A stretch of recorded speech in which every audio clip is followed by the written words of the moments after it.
Lovely, thank you, Hannah. Thank you so much, everyone. It's absolutely wonderful to be here. It's a great honour. I knew Ziggy would get me here eventually. I was anticipating it probably being a bit earlier, but I seem to have arrived with the weather. I would like to point out that Glasgow's actually looking exactly like this as we speak. Yeah, most of you won't believe that, but it's actually true. Many thanks indeed to Sigrid Ryan and particularly to yourself, Hannah, for all the wonderful arrangements. I hope I can do it justice. It's Glasgow's commitment to the Scott Talbot Mines is growing by leaps and bounds, and I think the spirit of today is to try and, I suppose, find out how we can best help facilitate the spreading of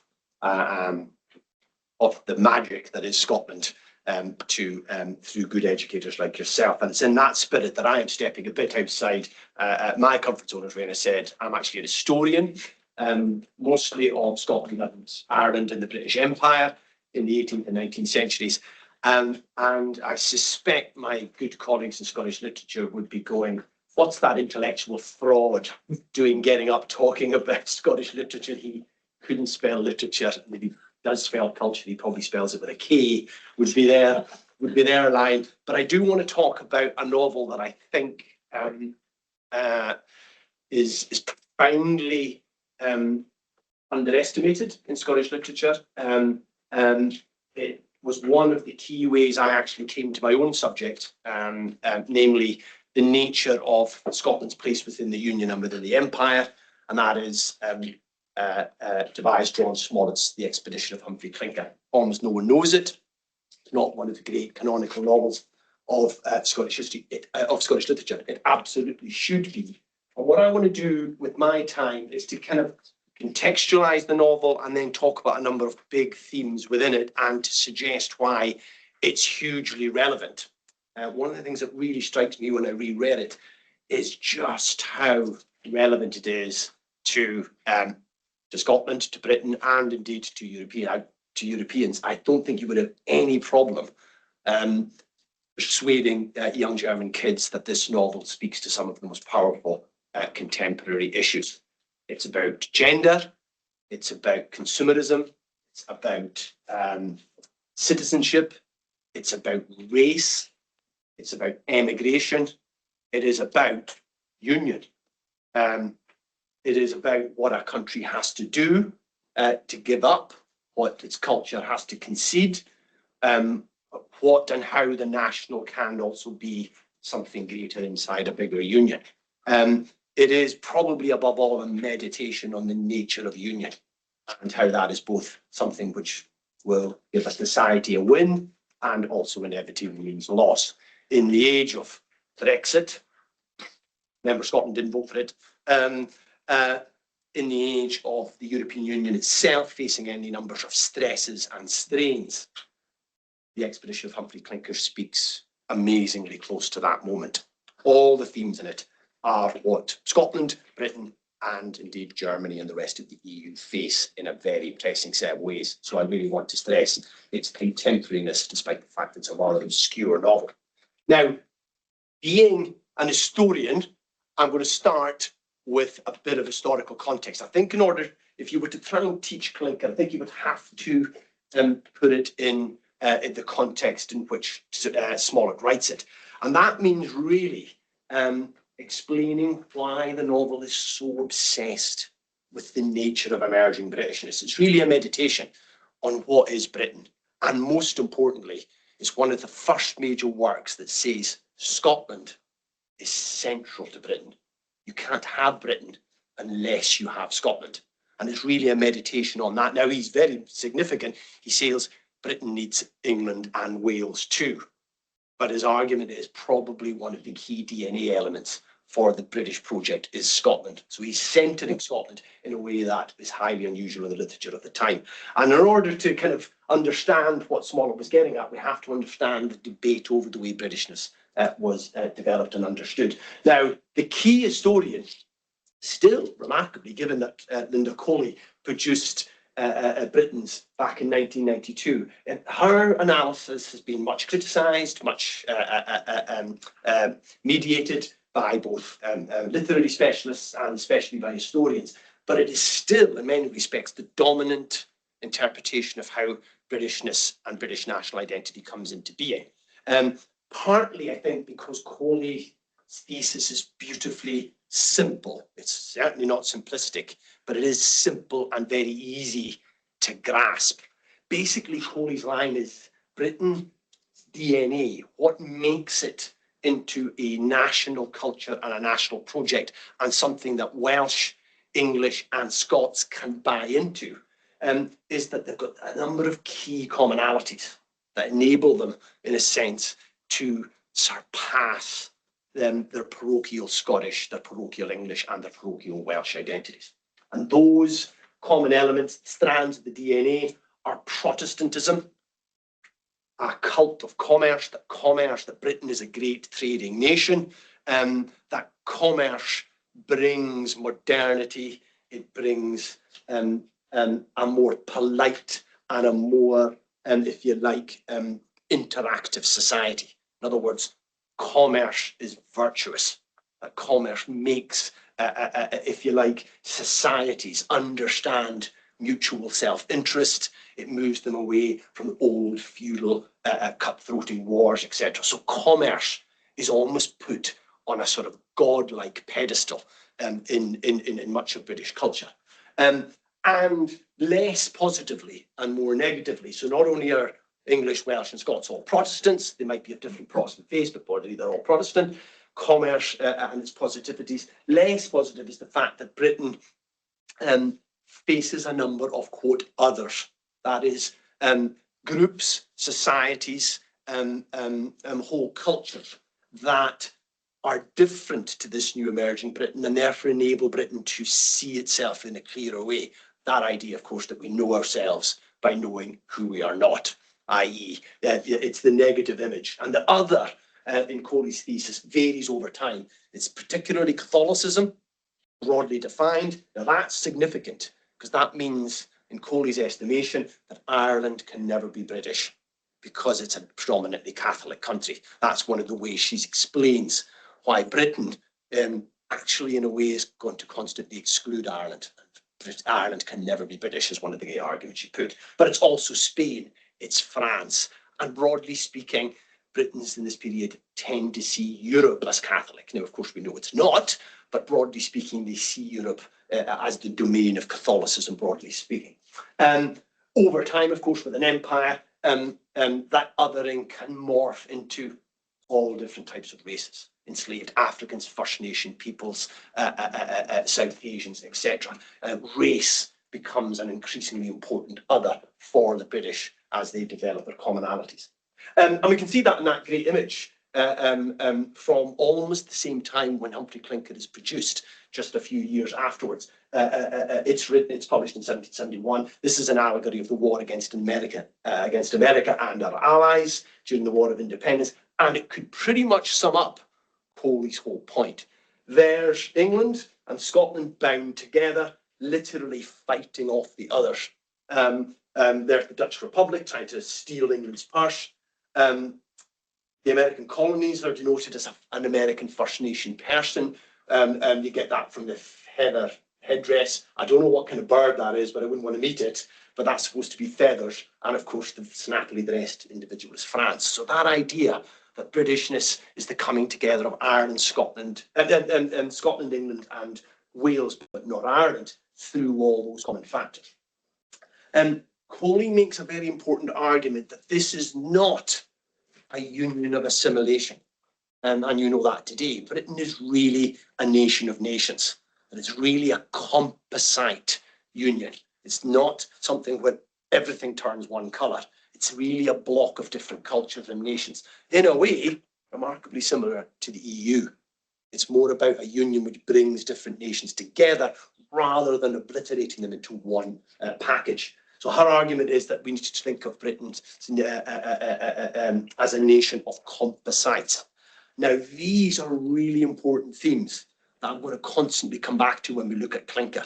When you read The Expedition of Humphrey Clinker, it is astonishing how much those themes appear, but they don't necessarily appear in the way that Coley would analyse them. And that's the debate, really, is does Clinker give us a very different idea of how Britishness might be developing? But bear in mind those particular ideas of Protestantism, commerce, war, and the other. Now, just before I move into Smollett and Clinker in more depth, I do, because I'm an historian, want to point out that Coley faces a lot of challenge to that, still probably dominant orthodoxy.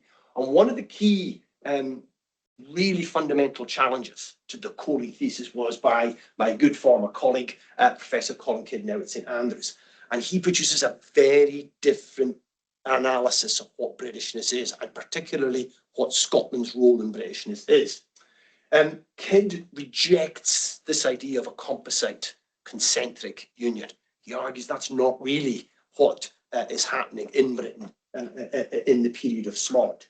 Instead, he talks about the idea that Scotland is trying to be North British, that it wants to get rid of the idea of Scotland, its elites, its cultural elites, its literary leadership, its political leadership, its economic leadership, actually want to bin being Scottish and even the idea of Scotland. They want to essentially scrape things clean and start anew with a brand new conception whereby Scotland is obsolete, and instead Scotland is now to become North Britain. Very interestingly, he accepts the English never go for the idea of being South British. The Welsh kind of go with the idea of being West British. The Irish never go with the idea of being West Britons. But about the only sort of provincial society which builds up this idea of let's all consider ourselves British is particularly north of the border. So he talks about the age in which Smollett is writing, and a lot of other major canonical novels, as the age of provincial North Britishness. Now, I want to stress, provincial is not seen as bad. Provincial is good. Provincial is the antidote to the metropole, to sort of, if you like, an over-dominant metropolitan culture that is nearly often too corrupt, prone to luxury, etc. So provincialism is actually a positive, virtuous thing. We tend to think of provincial as, sad backwater. That's not what provincial means in this period. And again, provinciality is one of the major things that Smollett is meditating upon in Humphrey Clinker. That North Britishness is about, as Colin calls it, completing the union, about making sure that the union becomes this assimilative and unifying force. And it's really about Scotland emulating England, following its politics, its law, its liberties. The argument is that until the Union, Scotland was this backward, feudal, feuding society, highly unstable, prone to religious division, to divisions between the clans and Gaelic in the north versus the lowland south. All that idea was to be got rid of by emulating England. And look at what John Balfour, in a major history, produced the year before Clinker is published, and certainly read by Smollett. Look at the language in his history. The disagreeable distinction of Englishmen and Scotchmen to be forever lost. This is a society that's literally binning its own national identity and trying to, in a sense, create a brand new Britishness. Now, Kidd's argument is, in other words, there's a provincial North Britishness, and again, we're going to see that writ large within the expedition of Humphrey Clinker. I think one of the difficult things I would imagine, certainly trying to teach this to university level students, is difficult to get across how powerful this idea of virtuous provincialism is. Everybody, when they think the word provincial, they almost inevitably think it's negative. I want to stress how positive it's understood, especially in Scottish political and literary culture. The exception, the big, very potent exception, is that this emulation of England does not apply in religion. Scotland is staunchly Presbyterian and becoming more Presbyterian as this period comes on. And Presbyterianism and Anglicanism do not agree on anything. Theologically, confessionally, ecclesiastically, church government, they simply do not agree. So even Kidd, who stresses this assimilative idea, says there is never going to be a religious Britain in the sense of a unified religious order. So common Protestantism, according to Coley, Kidd actually says that's problematic. There probably isn't enough common culture to build Britishness. It's happening in other ways. So what I want to do is take Tobias George Smollett's brilliant novel, The Expedition of Humphrey Clinker, which is published in London in 1771, and it is the first, I would argue, the first Scottish novel. And it is certainly the first piece of major Scottish literature that makes a massive impact in English audiences around the question of union. It makes a huge impact in terms of getting English and Welsh and Irish audiences to think, hold on a minute, what is the union actually about? There's been a lot of politics, there's been a lot of other debate, but when Smollett's novel arrives, it really makes it clear to English audiences how thoughtfully Scottish society is thinking about the union. In a way, the ideological centre of unionism, then as now, is still north of the border. English or Welsh society tend not to think about it much. As you might guess, Scotland is a bit obsessed about the question of union, either being in it or being out of it. I think if you wanted to teach it, there's a really accessible and excellent edition from 1904 published in New York, and it's available online, really accessible, really readable, rather than going and trying to find the original 1771 version, which is in 3 big volumes. The 1904 edition is available on the internet and is really easily searchable. And therefore you could, in a way, as I would like to suggest, maybe look at a number of key passages that allow you to then look at things like Protestantism, commerce, empire, war, other, or the alternative idea proposed by Kidd of provincialism. Now, at this point, that's the history over. You'll probably be glad to hear. I should stress a couple of things. One, I get very excited about Humphrey Clinker, so I tend to rattle on very, very quickly. As you know, Scots speak very quickly. If I go too fast, please just stop me. At any point, please ask any questions. I'm probably assuming knowledge here I shouldn't do, but I would rather make this as much more of an interactive thing as you would wish it to be, because let's be quite honest, you'll probably get pretty bored hearing me chuntering on about Clinker at length. So at any point, if you want to stop, ask for me to clarify anything, if you have any questions, please feel free to chip in. But does that make sense, that what we're going to do is start to look at Clinker and see where we can tag the novel to the big debates over how Britishness was formed? That's really the purpose of what I want to do, to see if we can find those themes, or perhaps suggest, as I would like to, that Clinker suggests maybe Coley and Kidd are both right, but for different reasons. So there's a lot of text on these slides, and I'm not planning on going through them in detail. It's just to give you a bit of background on the great man himself. Tobias George Smollett, I think one of the hugely underestimated Scottish literary figures. He really should be much better known in Scotland, and I would like to think here in Germany too, for that matter. Very acerbic, very witty, very sarcastic, right? This man did sarcasm to a truly west of Scotland level. He was astonishingly acerbic. And I think I want to stress this. One of the things that you need to really get across to students is how satirical and sarcastic the Expedition of Humphrey Clinker is. When I say satirical, that doesn't do it justice. It's really sarcastic. So when you read, or students read stuff, they've got to be careful that they're not taking it literally. It's often Smollett acting out his sarcasm and his satire.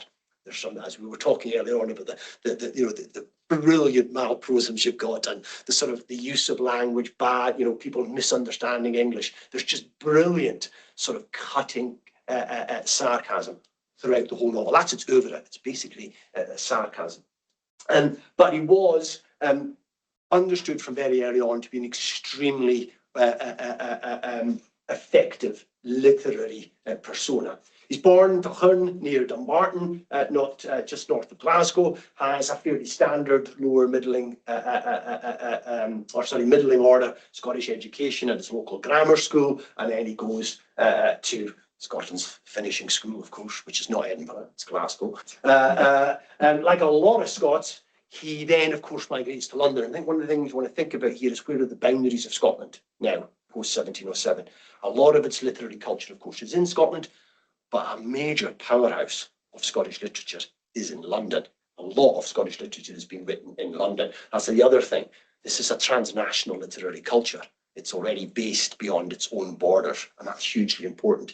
He joins a really powerful, very influential set of Scots drinking and boozing in the British Coffee House in Cockspur Street, just off Trafalgar Square today. So he knows a lot of the really influential Scots, and is understood to be part of that network.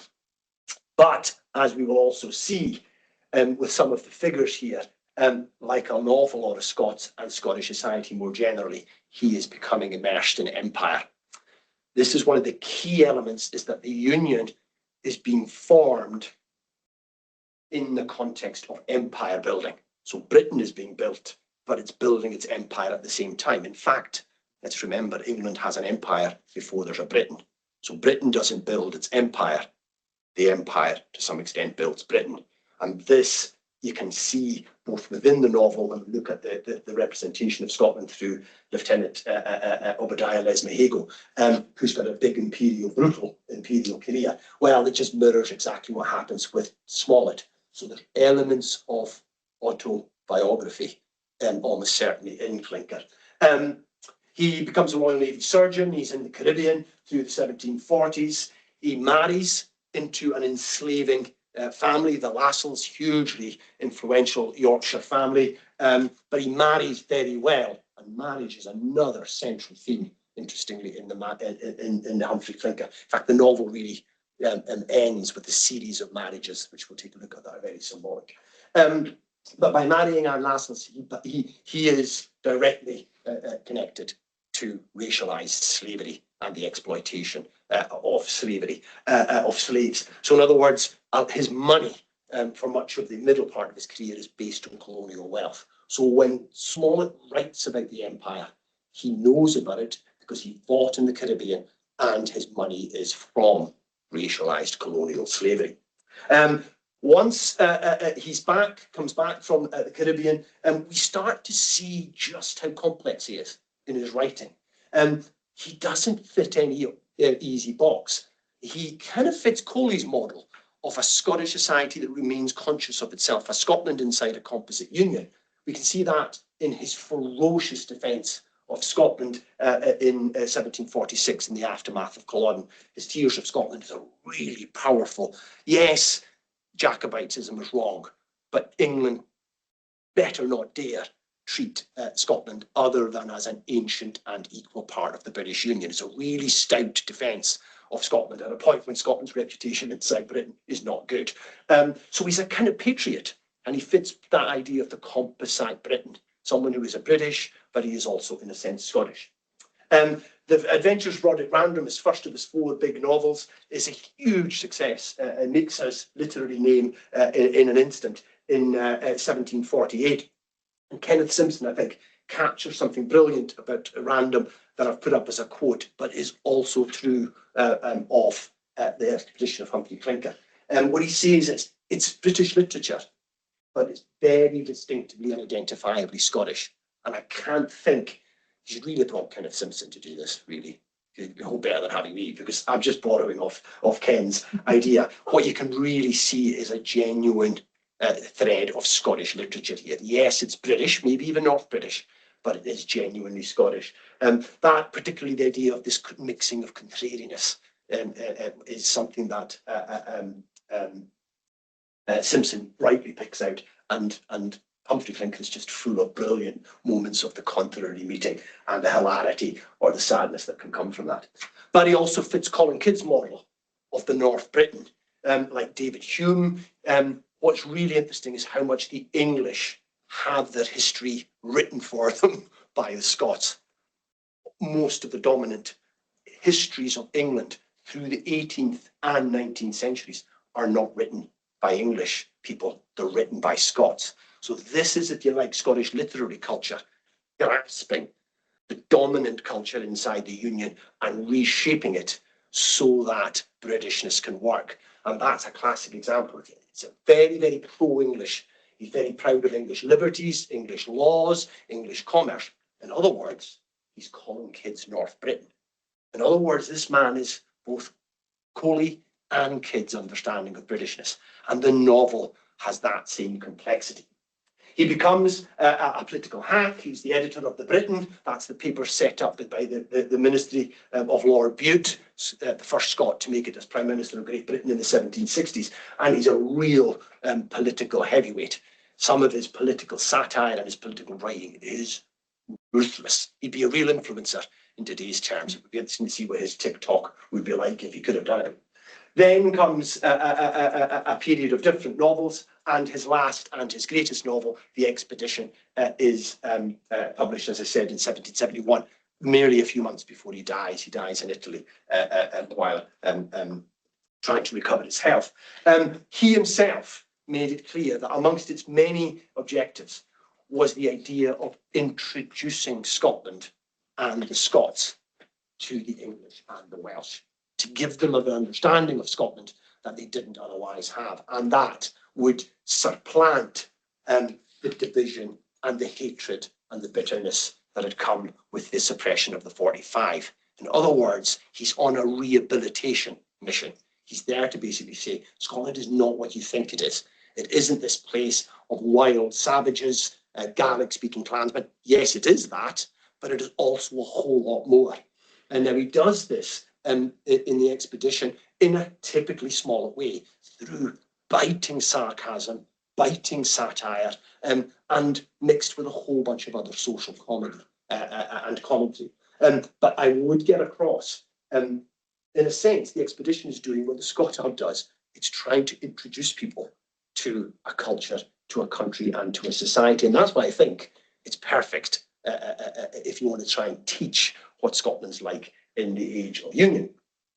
Now, what I want to do with the time we've got left is just kind of run through a number of examples within the novel where we kind of can see where the ideas of Linda Coley's notion of Britishness can be seen, where Collins' ideas can be seen, and where we might also want to maybe mix it up and argue that we could see Britain as something different.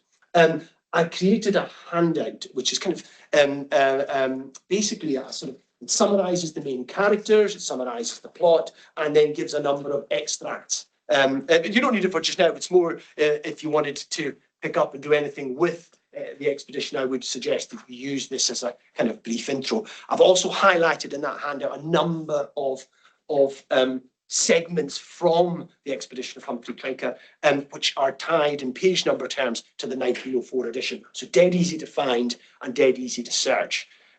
Maybe giving kids the whole of the expedition of Humphrey Clinker would probably be a bit much. It's a great laugh. I laugh at it all the time. But you might only want to give them some sections which give them, if you like, a sort of, let them dip their toe into the novel. So that it's in that spirit that I want to run through some sections. Bear in mind that the novel is an epistolary novel, so it's a series of letters, right? So, and that is, I think, again, really interesting because it's a bit like a Quentin Tarantino movie. You get people's different perspectives on the same thing at different times. It feels very postmodern, but not a grand narrative. It's a series of different letters from different correspondents, whereby you get a hilarious incident and you see it from different perspectives. The main character, Matthew Bramble, Squire Bramble, is very tellingly Welsh. In fact, his whole family are Welsh. Now, this is really significant. The central character and central family in the expedition of Humphrey Clinker are not Scots, and they're not English. It's Wales. And that's because of a provincial idea that Wales was the genuine historic Britain. Got all those Anglo-Saxons, all these German migrants nipping over in the 5th and 6th century, creating England. And where Britain survived as an authentic historic entity was Wales. So notice, by using a Welsh family, in a way, Smollett is saying Wales and Welshness represent the historic past Britain. And what their job now is to reinvent it in alignment with Scotland and with the English. Matthew Bramble, his brilliantly described sister Tabitha, or Tabby, that hellcat Tabby, as Matthew described her. She's a really, she shows up Smollett's misogynistic. He was quite misogynistic. She's painted very unsympathetically. She's a sort of mid-40s spinster, desperate to get a husband. She's constantly socially faux-pieing. Some of the scenes around her, her antics are genuinely hilarious, but also quite misogynistic at times. Traveling with them is Lydia and Jerry, who are Matthew Bramble's nephews and nieces.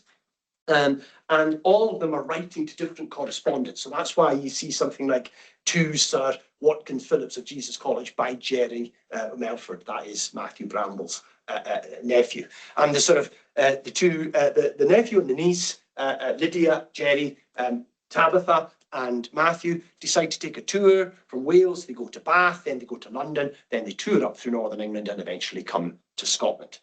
And the tone of the novel is really interesting. While they're in Wales, especially while they're in Bath and London, the family is just at war with itself. Lydia and Jerry think uncle and auntie are frankly bat crazy, old-fashioned, don't understand the modern world. Matthew Bramble and Tabitha are despairing at the young generation, don't we all? In other words, it's also an intergenerational meditation. But all the while, they're writing to their correspondents, getting different views on different incidences. They come to Durham, and there they meet Scotland in the first instance in the form of a brilliantly painted figure, Lieutenant Obadiah Lesmahago, right? And Lesmahago is taken to mean he's there to represent Scotland. All his characteristics, he's hugely stereotypical Scot, right? He's prone to drinking. He is so prone to argument, you wouldn't believe it. We know the Scots are a disputous people, right? He's extremely prickly. This man has got more chips in his shoulder than he knows what to do with. You say anything about Scotland, and the man jumps down your throat, right? He slags Scotland off all the time. He's very critical of Scotland. But if anyone else says anything about it, he's threatening to pistol them. He's basically his trigger is very low. He's very argumentative, very, if you like, conscious of his Scottishness while being self-critical. He is also an imperial soldier. He's badly maimed. He's been scalped in the wars in North America. He's lost a couple of fingers. He's been literally enslaved by First Nation peoples, right? Some of the scenes where the description of his imperial service in North America are actually pretty horrific, in the sense of Smollett giving you an idea, not least from his own career, of the racial ferocity that Britain unleashes in the New World. He's not in many ways a pleasant figure. He's highly racialized. He's very conscious of different races. There's your other. He's an other to the Brambles, but he others whole swathes of the world. With Obadiah Lesmahago, you get Scotland and the Empire. The Empire particularly is brought home through Scotland to the English leadership, and that's very important. All the while, they're writing these letters, and what I want to do is just run through a couple of instances with the time I've got left to give you an idea of how the novel structures itself and how you can find those big themes of Britishness. Let's take, for example, Jerry Melford's letter from Bath, 24th April. He's writing to his college friend, Sir Watkins Phillips, who's still at Oxford. Jerry is one of those typical students. He's on a long break, apparently, from his studies at Oxford, but he's writing back to his friend in Oxford. And he's describing an incident when the family's at Bath, where Matthew Bramble is a hypochondriac, his gout is playing up, he's very touchy, and he hears a whole bunch of noises upstairs. Jerry goes up and he is introduced to an Irish squire, Sir Ulick MacGilligut. Okay, note the sarcastic use of a kind of an Irish name. MacGilligut is there to represent Ireland, just as Obadiah Lesmahago represents Scotland. He's uncouth. He's got no manners. He is alien to Bath, alien to the Brambles, and is in a way that exact example of Coley's point that Ireland can't be part of Britain. It's simply too alien and too other. It's done very comically, very sarcastically, but you also meet a whole bunch of other people, the West Indian, an enslaver back from Jamaica, Colonel Ringworm, with his enslaved musicians. So here we have black enslaved people on the streets of Bath, making a huge noise, disturbing poor Matt Bramble's attempt to deal with his gout. These enslaved people are assaulted by Jerry. Violence against racial others is just commonplace. In other words, we get the sense of the way in which the empire is back in Britain, but is also destabilizing Britain. Literally, it's noisy. It's disturbing the peace. It's disturbing the social and racial order in places like Bath. In other words, he's making serious comments on the way in which the empire is shaping Britain as a racial society. Matthew Bramble also writes about the same incident, but we get a very different perspective. Here, Matt's writing to his doctor. Oh, Matt Bramble is such a hypochondriac. He's constantly popping pills. His gout is playing up. He makes him very touchy and argue. He's always writing to his doctor going, how can I get better? What should I do? He's at Bath, obviously, for the waters. But he writes, same incidents, he's going, England's expanding too quickly. It's becoming an urban society too quickly. The social order is in flux. He talks about the wealth, colonial wealth, and the excessive luxury of Bath. This is one of the big themes. That is commerce so good?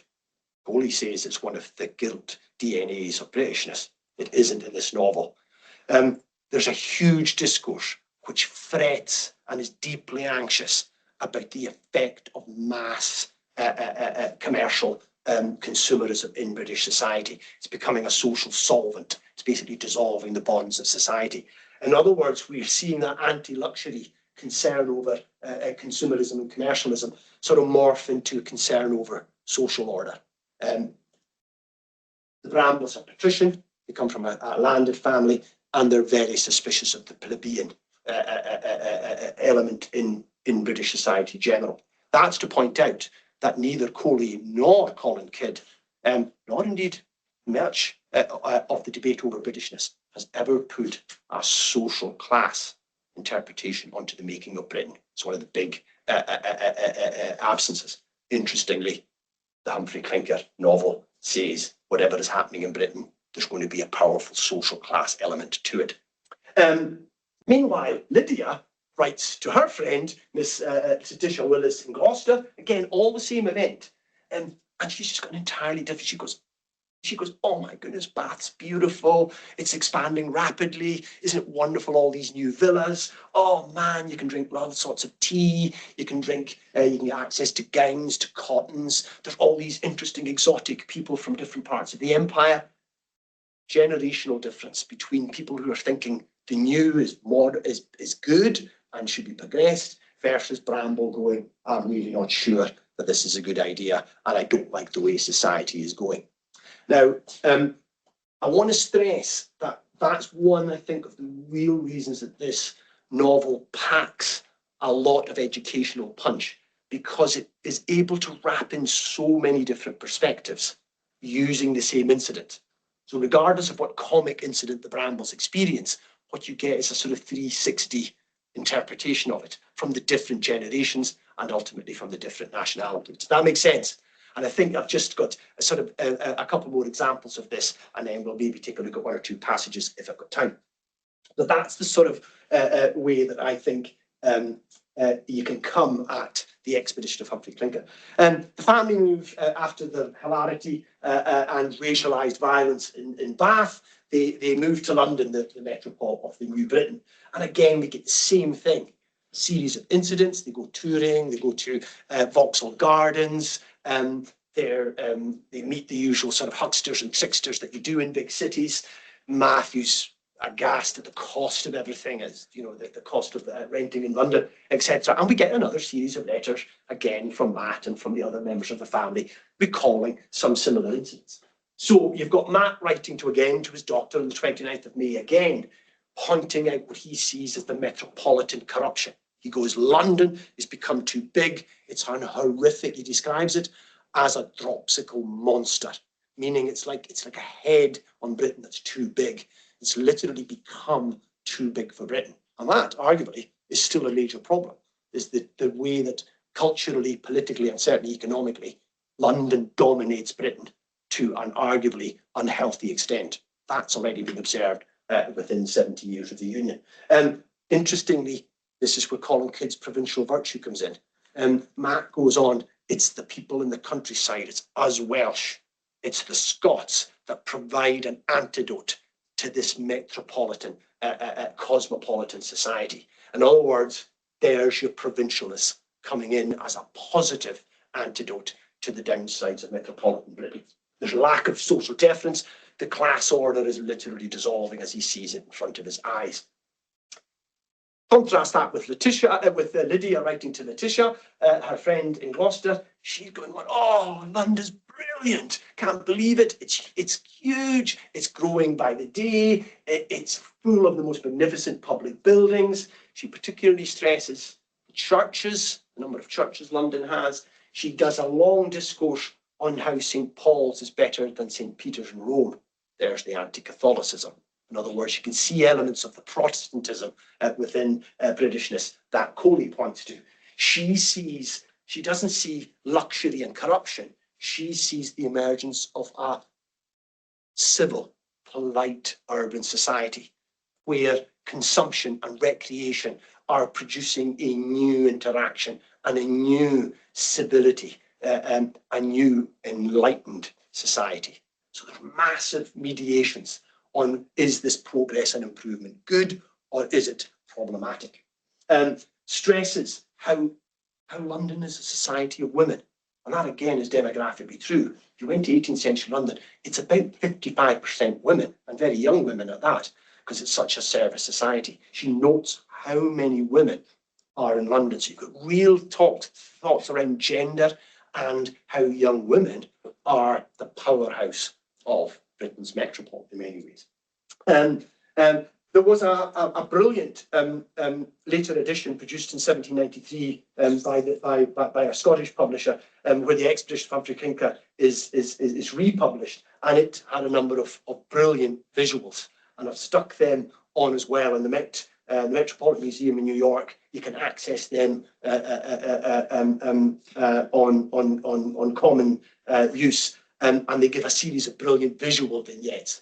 And this is the scene where Matt Bramble meets an old friend who's been maimed again in one of Britain's imperial wars. But it's capturing that idea of a sort of urban coffee house culture, which actually Bramble doesn't like, but Lydia thinks is fantastic. So you're getting a real sense of meditation on social order. After London, which they get out of pretty quickly because Matt Bramble can't stand it, and he goes, we're going back into the countryside. We're going to find virtue in the country. They head north and they pass through a number of English provincial towns. Various incidents happen on the way. They've already met Humphrey Clinker, the eponymous novel who saves them from a coach accident. They're always having accidents in their coaches. People are getting thrown out. Poor Tabitha's getting stuck in windows and has to be extracted by servants. It's all sort of, if you like, comic parody of a genteel family. But as they progress north, Scotland begins to loom more and more inside. Now, it's always there from the start, but literally, geographically, figuratively, metaphorically, and then in person, Scotland begins to loom large. And this is what makes, for Scott Hub, Humphrey Clinker so useful. It's the first big novel where Scotland, in many ways, is the centre of the plot. Figuratively as well as literally. They actually meet Scotland in a sense before they get to Scotland, and they meet it in the form of Smollett's brilliant characterisation of Scotland, Obadiah Lesmahago. They first meet him at an inn in Durham, where the stable boy fails to hold the saddle and he literally falls off his horse. His wig comes off and his bald head and his scalped nature is sort of exposed. The women are horrified. And in classic brutal Scottish form, he threatens to try and assassinate the poor stable boy for not holding his horse correctly. So you get the idea of Obadiah Lesmahego immediately as this sort of arch, aggressive, arrogant, prickly Scot. When they meet him, a series of conversations happen between Lesmahego and Matt Bramble, and also Jeremy to some extent, where another set of themes comes out. A whole set, there are a lot of them in there, and I'm only giving you some ideas, but there are long arguments. Smollett runs through so many of the themes that people like Colley, the historians, and others argue are central to the development of Britishness and British identity.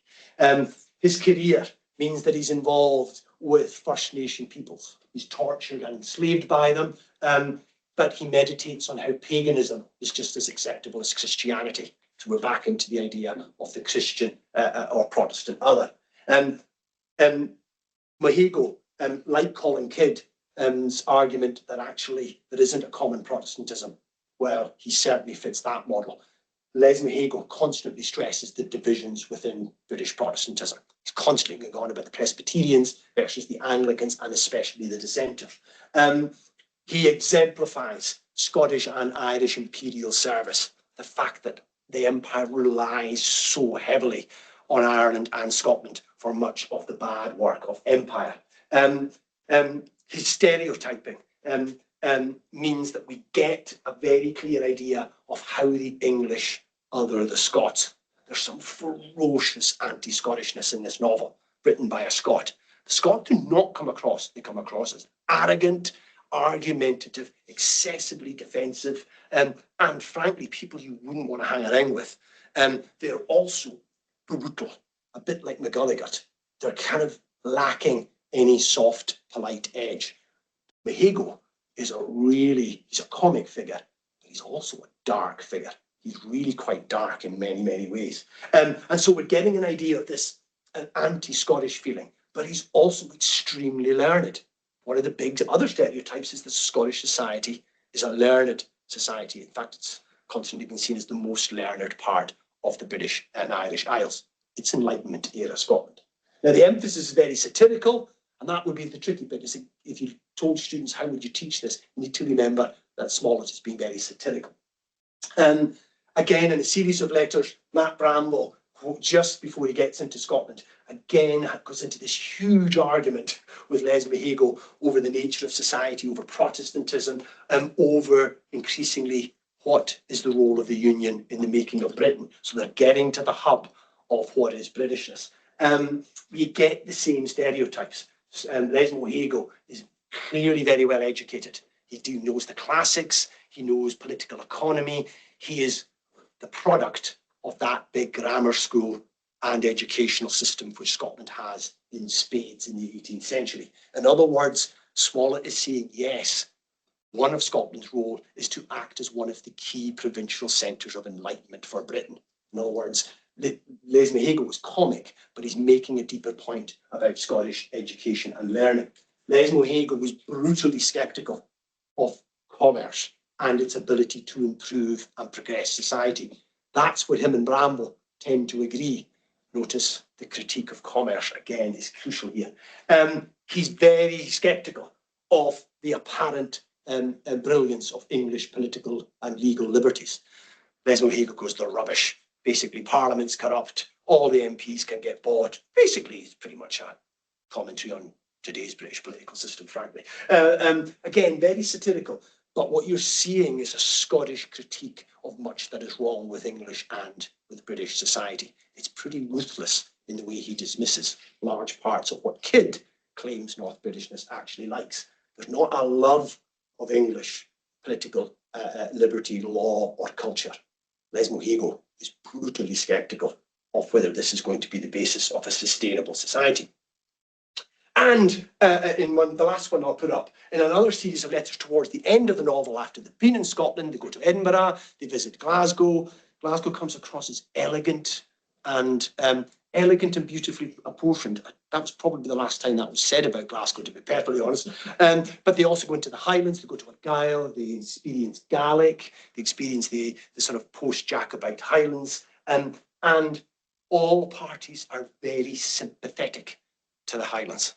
Very interesting. It's one of the times we're seeing an outbreak of sympathy amongst all of them, from Tabitha through Matt, through even the younger children. And in fact, once they cross into the border, the whole tone starts to change. It's one of the big things people notice about the expedition. From this fractious, divided, argumentative family, you start to get the outbreak of peace. Basically, Jerry and his uncle start to see eye to eye. Lydia's marital or romantic problems are getting solved. It's a subplot in the novel. And even Leslie Hago and Matthew Bramble are beginning to get on, not least because Leslie Hago and Tabitha are falling in love, right? And Matthew is desperate to get Tabitha off his hands. So he's kind of going, if that Scottish guy is willing to take Tabitha off my hands, good luck to him. So there's romances in the air. In a way, notice, Scotland is marrying Britain. It's literally going into a marriage with Leslie Hago and Tabitha.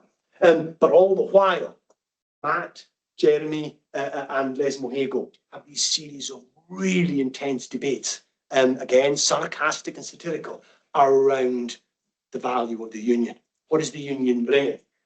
Well, yes, it secures Protestantism. But has it dealt with Scotland's poverty? Scotland is seen stereotypically as a very poor country, particularly to English and Welsh eyes. Leslie Hago goes, we're not poor. We've got massive natural resources, then as now. Our fish, our products, our seas are hugely valuable. Britain is exploiting these in ways that are not appropriate. There's a lot of environmental commentary inside the expedition of Humphrey Clinker. It's endlessly giving you different themes. But there's also this debate over how Scotland is improving and how it is an exemplar of provincial virtue, that it's in many ways the most virtuous society in Britain. There's a small chauvinism for you. But even Leslie Hago goes, but is improvement as a result of union, or, as he argues, all societies are improving? He points out German states are improving, Denmark's improving. He's very European-minded, and he says improvement isn't as a result of union. Scotland would have improved anyway had it been in union or out of it. So there's also the debate as to whether Scotland is a British or a European society. Very, very interesting the way he debates it out. What's really noticeable is that Leslie Hago demolishes one of the key tropes of English political culture at the time, which was the insistence that Scotland had been the key beneficiary of union. He goes, rubbish. It's the other way around.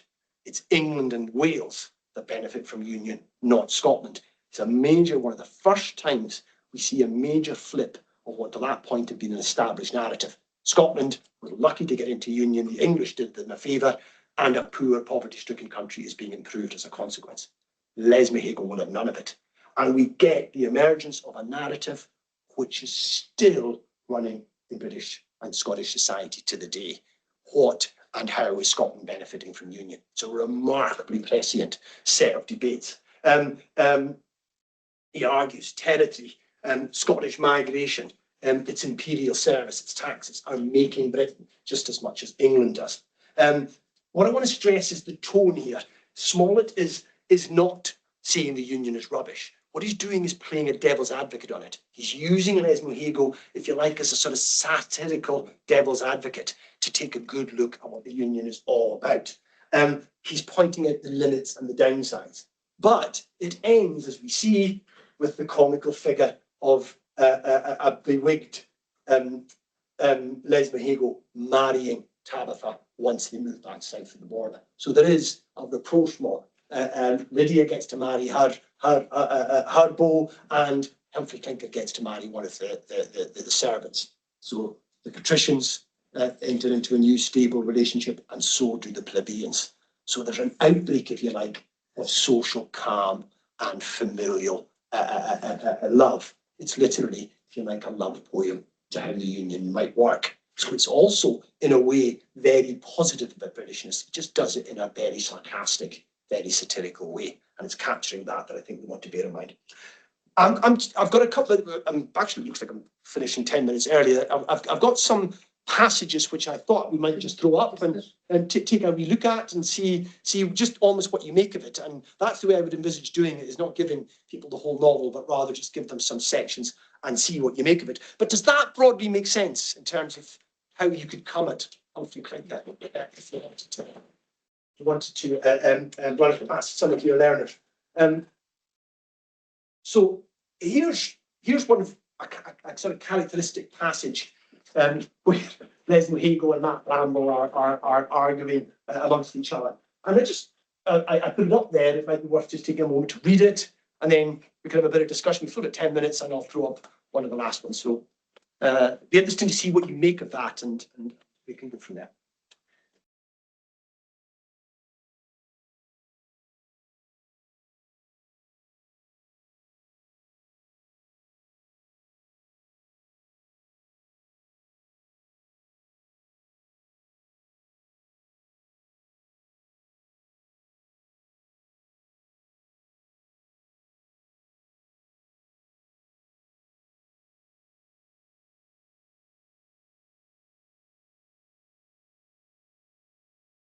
I mean, I would have said that the English is quite accessible.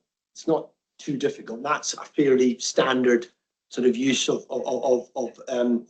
admittedly 18th century literary style. But I would have thought that's reasonably comprehensible to most people, wouldn't you say? So, I mean, what comes out from that? Impressions?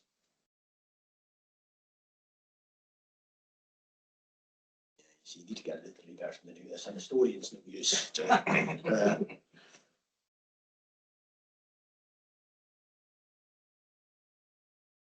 Well, it's one of the times where Smollett sarcastically is pointing out how enlightened Scotland is.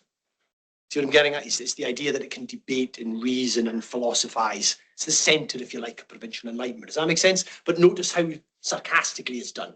That's the point. Is it's easy to think, oh, he's kind of a bit of an idiot, but underneath he's trying to say, Scottish, even a little lowly lieutenant can, talk much about reason, philosophy, and sort of the contradictions in human society. So he's trying to point out how enlightened Scotland is. That's one of the sort of themes you could argue, and how, in a way, its provincial virtue shines through its learning. That's one of the key ways you could think of it. Yes, please. Because I'm startled by this Saint Athanasius. Athanasius. Precisely the debate between the early church and the Scottish ones? Yes, exactly. So Athanasius is basically a Trinitarian. Yes, exactly. And Calvinism tends more towards Arianism. The idea that, yes, Jesus is God's son, but you need to think of him as, you need to understand the more human element in order to understand the nature of the sacrifice. While Athanasius and the Trinitarians would say, that classic Trinity, it's God, Holy Ghost, and Christ are all indivisible. So absolutely, you're capturing there, called Kidd's point, there isn't the basis of a common Protestantism. There's actually a very big distinction between Presbyterian and Calvin. Basically, the Reformation on the British Isles. It's the Reformation of the British Isles, exactly. Yeah, that's really well spotted. In other words, that you would argue there's also the question of, is there enough common Protestantism to bind these two nations together? No, there isn't. Not in this point. He's basically having a go with the Trinitarians, therefore at Anglicanism. Now, he's also pointed out he's pretty much having a go at everybody else as well. He's saying there's no hell, and it's predestinarianism, Calvinism coming out. Yeah. I noticed two things. First of all, you mentioned the misogyny that he very often displays, and of course, to give faith of Mrs. Tabitha whiskers also implies that she might have facial hair. Yeah, almost certainly. That's the sort of ugly sort of misogyny that Smollett was capable of. Linked to that, of course, if you take the theological debate into the pragmatic one, which of course the 18th century is also famous for, what it really is about here, the eternity of hellfire and the immortality of the soul, is about heating and heating materials, right? I mean, if the soul is eternal and suffering, therefore, in hell must also be eternal, you need the heating materials to eternally heat hell. To heat And of course, in the Industrial Revolution, you need other heating materials to get business going, right? So you have a link there. That's a really With material Yeah. culture. Yeah, I mean, I think that's why you couldn't do a lot of the novel. It's so layered in any of the debates they have that you can kind of pick out any particular theme you want to take a look at. And that's just, I mean, they're just arguing all the time, particularly Bramble and Leslie Hagan. And that's the last one, and then I think we'll wrap up. We've got 5 minutes left. But I think this is one particularly where they're talking about the nature of the union. And so you take a look at that and see what you...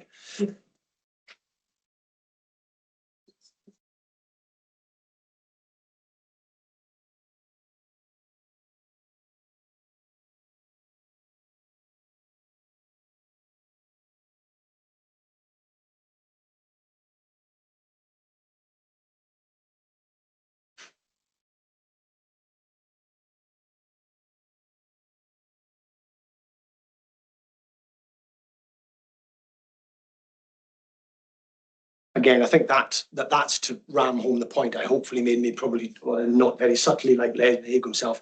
The novel is one of the first times we see, in fact, it's via literary culture that we get the first systematic Scottish critiques of the Union. It's not interestingly through politics or through political economy. It is via literature, and this is the first one. This is post 1746. Scotland beginning to say we can't just be ordered around inside the Union. We've got to be taken on board. And the kind of arguments, note, there's the classic sort of loss of political power, but notice there's things like overseas service. Is that good or is that bad for Britain and Scotland? Emigration, very, very, very pressing contemporary issue.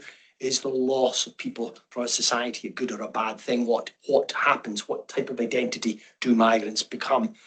Les Mahego, interestingly, rather like Colin Kidd says, Scots aren't becoming Britons. What they're doing is becoming English. In other words, you've got a whole bunch of other ways you could look at that. Right, I'm going to wrap up because I think we're just about on time. But I think what I would stress with Clinker is its structure lends itself to sort of bite-sized lessons. Because it's in literally a series of letters, you could just take 1 or 2 of them. It is misogynistic, it is off its time, but it's also very funny in places. I think you probably could get your students to laugh at 18th century humour in it. And it is one of the most significant pieces of long 18th century Scottish literature.